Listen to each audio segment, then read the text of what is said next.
We often say in business that we just stick to the facts, to the logical argument, keep emotion out of our decision making. Well, it turns out for humans that just is not possible. Decision making is an emotional activity for every human. And we know this from some quite startling experiments in neuroscience. Back in 2010, Antonio Damasio was investigating some patients of his that had a particular type of brain injury. If you imagine this as your brain in two halves, or this is the front, so your eyes are at the front here, then this part where your little finger is like that is the part where we connect our internal body sense up into our neocortex. So where we can sense our sense of arousal, our guts, all of our internals.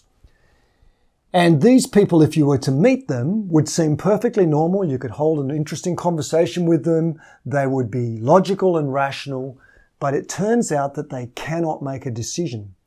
And Damasio tested this with an interesting experiment.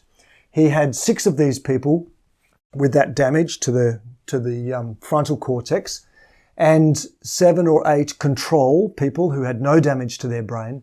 And he devised a game for them to play. The game involved selecting cards from 4 packs. They weren't playing cards, they were cards with dollar values written on them, positive and negative numbers, high numbers and low numbers. He configured those packs so that 2 of the packs contained mostly positive values. So if you were picking from those packs, your kitty was going up. The objective of the game was to make money. But if you picked from the other 2 packs, you would lose money. He wired up the test subjects to some sensors to measure sweat and heart rate to measure their sense of arousal. And what he noticed was that the people who had the normal undamaged brains, their stress response would go up as they were trying to figure the game out and they were making mistakes. But then they would figure out which packs to choose from and their stress level would come down and they could play the game quite well. But the people with this damage to the frontal cortex, their stress response was flatline low. They had no stress response because they were unable to feel their heart rate and their sense of arousal, so they weren't able to access their memory of past feelings.